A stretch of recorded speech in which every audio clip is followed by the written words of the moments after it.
Hello and welcome back to my channel. I'm happy to be joined by the lovely Rachel of Rachel Davies Nutrition today. Rachel is a BANT registered nutritional therapist and works predominantly with corporate performance and preventing burnout, making sure that employees in quite high-powered jobs are able to function effectively. So we thought that today would be quite nice to have a chat about burnout and the ways in which burnout occurs and how we can prevent it. So thanks very much for joining me this morning, Rachel. It's great to have you on the channel. It's my pleasure, Deb. Thank you for having me on. No problem. So would you like to tell everybody a little bit about the sorts of things that you do and how you work with people to start with? Yeah, absolutely. So as you said there, Deb, I kind of specialize in working in corporate performance, corporate high performance. I work with a lot of type A personalities, high performers who have probably been overriding their body for quite a number of years. And they've got to a point where their body is starting to show them the signs of that chronic stress and that chronic override. So I kind of see my role as firstly educating them on potentially what's going on in their body, and then supporting them with a clear, personalized, structured plan so that we can start to fuel and resource their body for the life that they're living. And that's, yes, obviously nutrition is a big component of that, but the recovery element is also really, really key. So all of the lifestyle stuff that we include as well is really fundamental. But I feel particularly passionately about this because before I was a nutritionist, I walked the line very close to burnout a number of times. I would say that I fully fit into that type A, perfectionist, people-pleasing bracket. So I fully understand that mindset, that drive for achievement, for success. And I had my own health experiences, health challenges, which, as I know, for a lot of us in nutritional therapy is what drives us to retrain. And, you know, I'm certainly not perfect myself. I'm still a work in progress, as we all are. But, you know, I love helping people join the dots, really. Peel back layers of, you know, how they've been living their life experiences, their diet, their lifestyle, all these components so that they can start to see the bigger picture. Because, you know, very much the sort of Western world is just high pressure, high demand, high stimulation, hustle culture. And I think that's got a lot to answer for, to be honest. So I like to think that I've got my little role to play in educating and supporting people around that.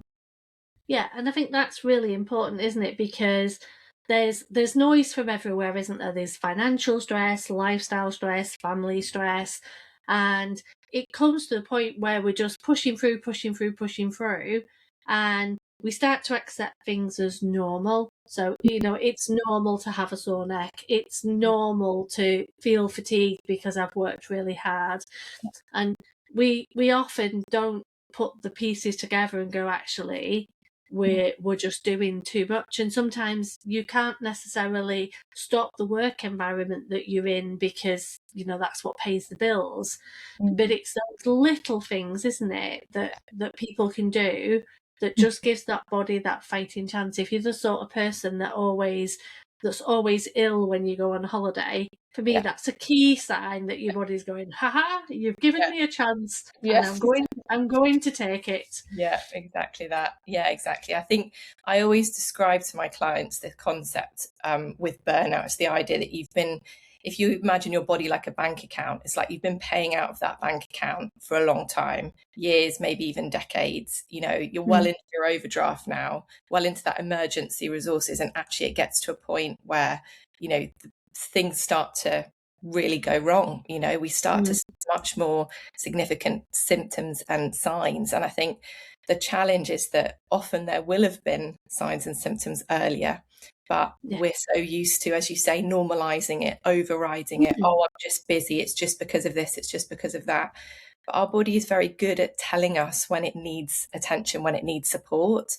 But it's just being able to recognize that, you know. And I think equally for a lot of my clients, you know, they sort of feel that the busyness and the fact that they work all the hours and they're, you know, always on is almost like a badge of honor. And you know, I kind of try and really flip that on its head and say, well, let's imagine you were, a car, you can't expect like a Ferrari output from a beaten up old banger. And at the moment, you're running your body into the ground, you're eroding that capacity in the body. And so how can we start to rebuild that? And as you say, a lot of that external stress, the work environment, the financial stress, the family stress, the constant connectivity, sometimes we can't change that external stuff, but what we can change is how we resource ourselves, how we build that resilience in our body. And, that comes down to our daily habits. It comes down to the little inputs all the time. And I think people underestimate the basics and, those little habits which actually build up over time and actually can really build what I call this sort of adaptive capacity in the body. So it's like you can weather the inevitable stresses of modern life a bit better, rather than getting to your holiday and crashing out and coming down with the flu. So yeah, I love it. I love talking to clients about it. Yeah. It's one of them, isn't it? It's an area where those little simple steps make all of the difference. And we're all guilty of it, whether we own our own business or whether we work for someone else. Mm. And you and I have conversations about perfectionism quite a lot, Rachel, and I'm fortunate in that I'm a done is better than perfect person, which does create a little bit of fractured relationships with my husband, is better, perfect is better than done. And I think it's that whole not allowing that perfectionism to impact your day-to-day life, isn't it? And finding that place where it's, do you know what, actually that's good enough at this point. And that is a huge thing, because when you're completely driven, it's really important to be able to go, do you know what, actually I'm just going to be content and let that go. That said, even though I'm not a perfectionist, I can spend far too many hours working, being on it, feeling like I'm all things to all people. Yeah. And you start to learn the signs now. I know that there are certain things that happen to me. I have obviously trigeminal neuralgia, which I'm going to cover in a separate video, but for me, that's my sign that I've spent more than I've earned. Yeah. And then I have to sort of go, do you know what, actually, yeah, I'm gonna cancel that, and I'm gonna do that. And I can do that because it's my own business. I can let things go. But I think it's difficult, isn't it, when you're in that work environment and it's quite a competitive work environment, and it's almost like a sign of weakness. But actually I think pushing through is more of a weakness than responding, would you say? Yeah, absolutely. And I think, I work with a lot of clients in the city, financial services, insurance, law, and the expectations are so high. I walk into their office and I can feel the change in the energy. There's like this nervous energy all the time, and I think actually that's why I love, as well as working with individuals, working with organizations, because actually I feel like there's a big opportunity in terms of workplace culture to actually recognize that well-being is almost like a performance tool. If you as leaders, as employees, are looking after your well-being, if you're well resourced, if you're recovering well, you're going to perform better. That's why I kind of, the whole logic of, you push and push and push yourself until you're totally burnt out doesn't make any sense, because you're not going to get the best from yourself. You're not going to get the best from yourself in terms of your productivity, in terms of your creativity, whatever it might be that your job is demanding from you. So yeah, and I think also it's a really interesting process to go through with individuals, because so much of their identity is tied up with their work and who they are and how they show up, and they're the reliable one, the capable one, the one that manages and juggles everything. I see this particularly with women, and they're often also juggling a lot of other responsibilities outside of the workplace, and their well-being is just bottom of the to-do list. And so it's sort of, how can we even just step by step start to bring that well-being to the top, because actually you then perform better at work, you show up better for your team, for your colleagues, for your family, for your friends. But yeah, it's a fascinating combination of, sitting with people as they kind of come to those realizations and giving them the practical strategies in terms of their diet, in terms of their lifestyle, to help them kind of rebuild that capacity, so that they can be brilliant and do what they want to do, but not kind of burn out in the process. No, that's true, isn't it? And I think I see so many times people just pushing through, then they retire, and then, within 6 months, there's Yeah. something really disastrous happened. Mm. And it's just not, it's quite sad to see. We spend so much of our time in work, but we just miss so much of life along the way, don't we? Yeah, absolutely. And, as we say, you can't always immediately change the work environment, but actually what I like to kind of talk about with nutrition, with lifestyle is, these can also impact our stress levels. If we're not eating regularly, if we're skipping meals, if we're relying on caffeine, if we're not sleeping well, if we're not getting outside, just simple basic things, that's going to be adding to our stress load. That stress bucket's already full, and then we're adding more stress to it by not resourcing ourselves and not allowing ourselves to recover and rest.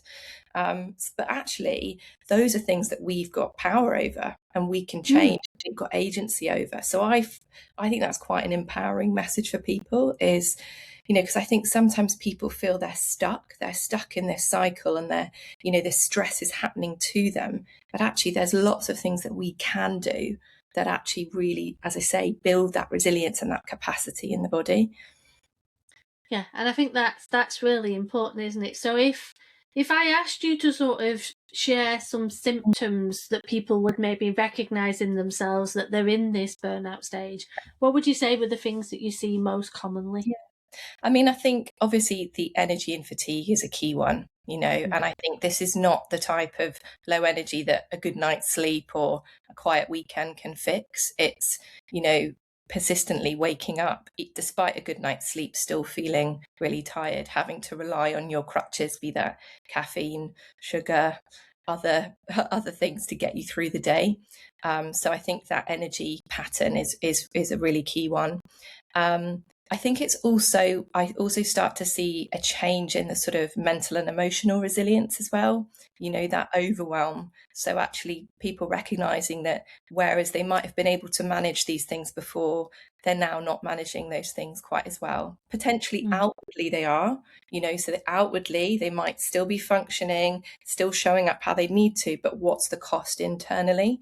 And often very much digestive issues as well, Debbie, and that can be a whole range of different issues. But obviously we know about the connection between stress and the digestive system. And, I think even just explaining that to people can be such a light bulb moment. And they go, oh, wow, okay, so I can see that the reason that I've been struggling with these digestive issues for so many years is actually as a result of, all of this ongoing stress. And that might not just be that external stress, but it might be the fact that we're not building in that recovery, we're not resourcing ourselves so that we can handle that stress as best we can.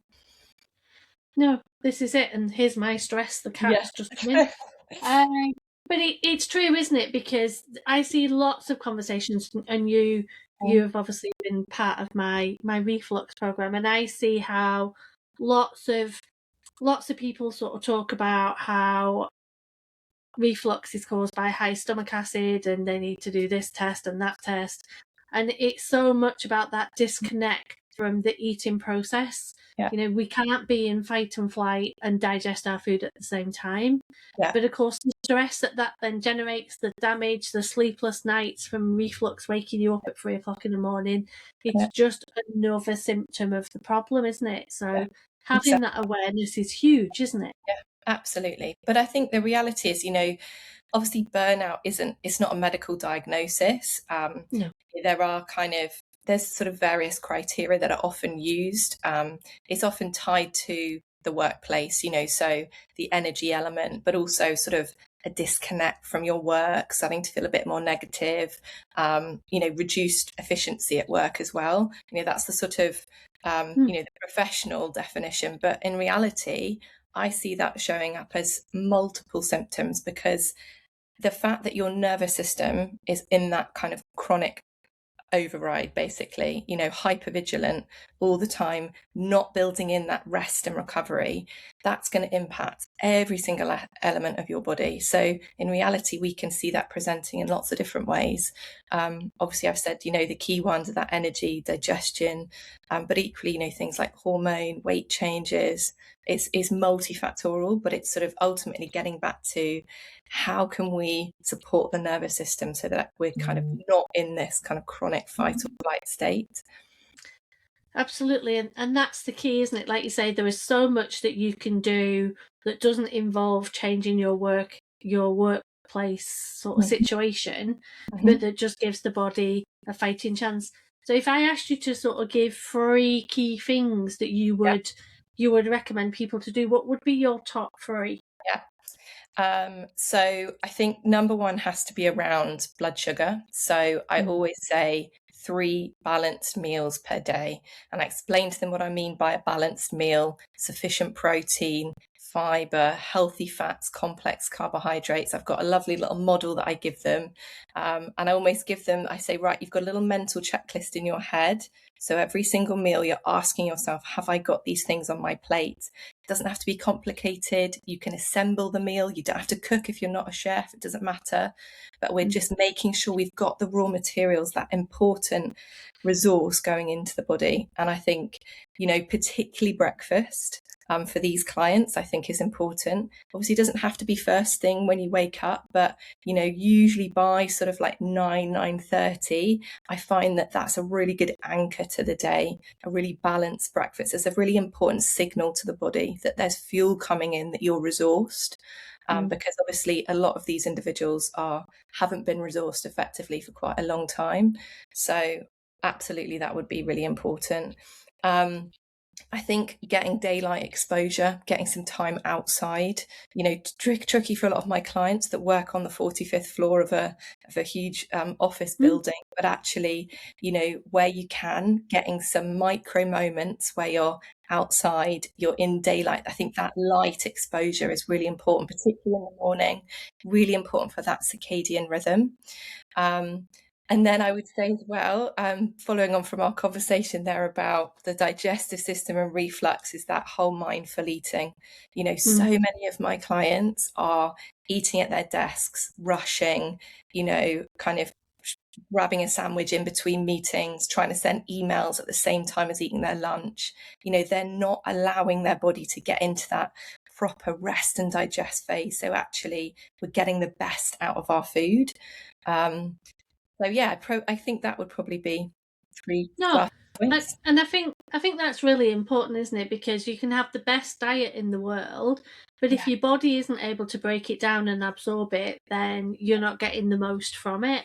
And I think the flip side of doing those sorts of things whilst you're having your meal actually helps with the stress generally. Like you say, if you can get yourself out and go sit on the grass and eat your lunch in the sun. We've got some lovely sun at the minute, haven't we? So it's just being able to get that body back into the way it's meant to be.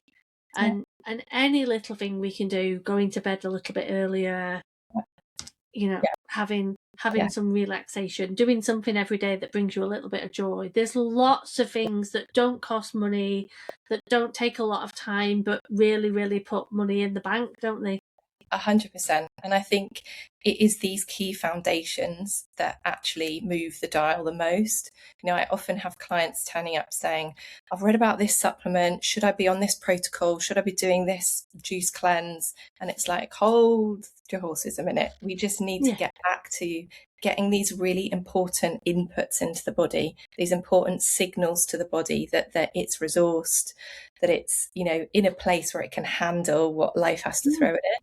Obviously, there's a place for targeted supplementation and support as needed and, with the right guidance. But ultimately, we've got to get those key foundations in first.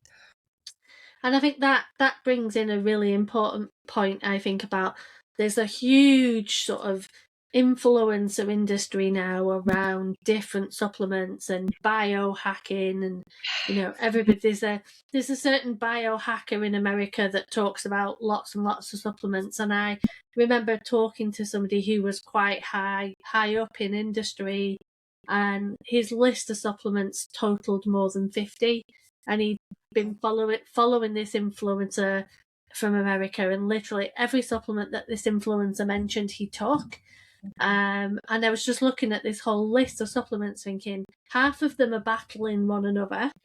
The other half are battling what's going on in your body. Yeah. And some of these biohacking supplements are actually driving that cellular turnover rate. And who's to say that that's not going to have negative connotations on things like cancer risk going forwards?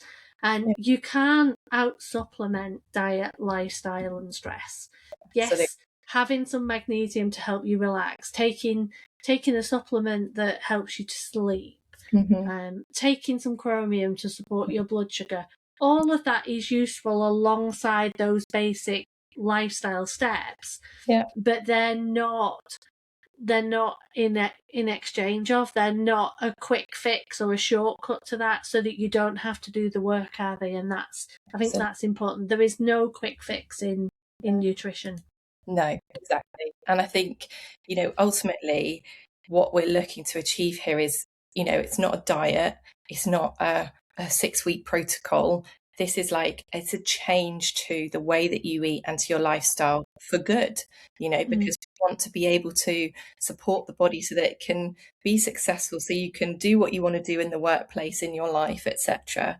And ultimately, the things that are going to do that the most are the diet and lifestyle habits. And, I think there's just so much noise now in the nutrition world, in the wellness world. And, I think our job also as nutritional therapists is just to kind of, keep everybody grounded, dispel some myths.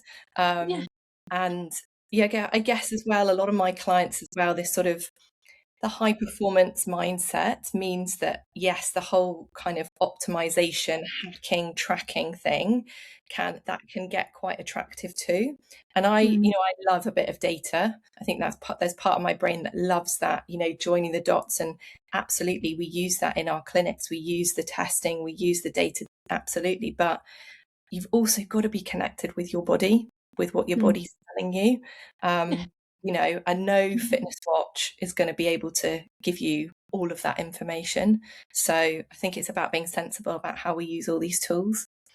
It definitely is, doesn't it? Because if you're taking 20 supplements that are all supposed to support longevity, but you're drinking sort of coffee and no food all day, and then you're drinking alcohol in the evening, and then you're not going to bed till 1 o'clock, and then you're up at 5 o'clock, no supplement is going to outdo all of that damage that those missing key steps can do. So I think it's that educating people, isn't it, to sort of say, it's not a badge of honour. It's not an achievement to manage on fumes. And we've all been there. We all do it. And there are still times now, where you think, oh, I've got to do this and I've got to do that, and it drops by the wayside. And nobody's ever going to be perfect. No. But if you can be mindful of it at least part of the time, then that does give your body a fighting chance. But I think it's also learning to listen to the signals that the body's sending that says, you might feel like you're doing well, but I'm not. Yeah, exactly that. And I think that's also where we can, by just the way we ask our questions, by the way we, coach people, we can start to bring that awareness to the body, and they go, oh yeah, actually I do feel that. And even though I am exhausted most of the day, I find that at nighttime I do struggle to wind down, and I do need that glass of wine. And, sometimes it is just these little things, and it starts to bring their awareness to what the body's trying to tell them. Because ultimately, if we don't listen when it's whispering, we're going to have to listen when it starts screaming at us, right? And some of those more significant symptoms and conditions can set in. Yeah, absolutely. I used to have, I've still got a friend, and she would very much be in that sort of type A burnout personality. And what she said to me was, when when my body's like completely done, when it needs a rest, I have a really significant car crash. Oh Because it's wow. almost like the universe's The way of making universe. me stop. And she like listed the number of car crashes that she'd had, and there were like some Wow. significant ones. And she's like, now I listen before I get to that point. That's Yeah. the end point. Now, Yeah. you can argue that that's not a universal energy, that she's probably that exhausted that she's not paying attention and Yeah. somebody's like pulling out on her. But it's quite funny. I found the same when I was doing my nutrition diploma, and we went to the same college, Rachel. So you'll appreciate this. But I found that I didn't take time off to revise for exams because I'm like, yeah, I'm fine, I can do this. Yeah. And the first couple of exams that we did, I'd fall over, I'd do my back in, and end up having to take time off work. And it happened several times. And I'm like, do you know what? I think I'm just going to go, I'm having a week off to just sit and take that time. And sometimes it's not that drastically obvious, is there? But there's always signs. And for me now, like I say, musculoskeletally, I know that my body's going, I can't do this anymore. Yeah. And I have to take a step back. And it's just learning to listen, isn't it? And doing things that serve it. I'm an over 50 circuit class person now, to try and give my body some movement during the day as well. Yeah, And exactly. it's little things, isn't it, that just become part of everyday life that just help to move you forward. Yeah. And I think also just learning to say no, which I know is something that I have struggled with on multiple fronts, because I similarly, I know now when I'm getting to the point where I might have been overdoing it, and I will pull back and I will look at my diary and I'll be like, right, obviously there are certain things that I can't move, but what can I move? What could I say no to? What could I move to next week? Where can I build in that little bit more recovery and that little bit more rest? And what am I going to lean into more? I'm going to make sure that I'm having those balanced meals, that I move in my body, not over the top, not overtraining. That's what old Rachel would have done. She would have burnt herself out in the gym. But it's like, I'm going to get outside. I'm going to walk my dog. I'm going to spend time in the woods near my house, feed back in, pay back into the body, into that bank account, so that we can, rebuild that resource and that resilience. Yeah, it's so important, isn't it? At the end of the day, life's too short to spend it overperforming in areas that don't bring us joy. And we never know what's around the corner, do we? And I think it's so important to realise that there's more to life than money and performance. Absolutely. I think there's a very popular episode on Dr. Davies' podcast, which I know that you'll be on in due course, Deb, but is the lady who worked, I think she's a palliative care nurse, and she's written a book about, people as they're dying, what are the things that they're saying, what are the things that they're, wishing they'd done different or they'd made more time for. And nobody is saying, I wish I'd worked harder. I wish I'd push myself harder, earn that bit more money. It is about making space for the important things in life, for your loved ones, for joy. That's the other thing I say to my clients, and you touched on it earlier. When we're in this high performance mindset, it's just go, go, go, go, go. But the human body's not built for that. We need to have this time to just be free and enjoy ourselves as well, even if it's just little micro moments throughout the week. Yeah, that's so important. You know that I lost my sister at the age of 32. And one thing that I can truly say for her is that she lived life on her terms, and she experienced life to the fullest. Short as it was, she probably lived more in her 32 years than I lived in my 40. And now that I'm 53, I've tried to do more time out of I want to do things. So I do try and do less work at a weekend now. It's really easy when you run your own business to just get sucked in. But we actively look for things to do at the weekends now. So it's just realizing that, life is short and you just don't know what's around the corner, do you? Exactly that. And actually, you know, taking that time off, doing things that you enjoy at the weekend probably means you come back on a Monday, you're refreshed, you're ready for the week. You probably show up better for us as your members, you know, but also for everybody in your environment, in your network. So whereas if you work through the whole weekend, you show up on Monday, you're depleted, you know, productivity is not the same, is it? So no, absolutely not. So I think the key message for anybody watching this video is to have a look and think, you know, is my body trying to tell me something? And what is it that I'm doing or not doing that would enable it to have a fighting chance? And if anybody's watching this video and runs their own business and has staff that they think would benefit from some well-being support, then please do reach out to the lovely Rachel. I can confirm she's an amazing practitioner and really engaging on a corporate setting. And if you're in that burnout situation or you can see signs of that, then again, you know, Rachel is an amazing practitioner and will work with you to find achievable changes rather than just trying to say you need to be in bed at 9 o'clock, you can't do this, you can't do that. It is about where can we put some more cash in the bank, not where can we, you know, what bank can we rob to get you there. So we'll put Rachel's details in the comments if anybody wants to reach out to Rachel. I'm sure she'd be more than happy to provide some support and guidance. I want to thank Rachel for joining me. I think this has been quite an interesting chat. I think it's maybe not a sexy conversation to have, but I think it's something that a lot of people will see signs of themselves in. If you're watching this video and you've enjoyed it and you haven't subscribed, then please do subscribe. That helps me reach more people and get more of this information out there. There will be a pointer to some of my digestion videos, given that we've talked about digestion a little bit today, and that feeds into what we've been discussing. But other than that, I hope you've enjoyed this video. Thank you for watching, and I'll see you in the next video. Thank you. Bye-bye. Bye.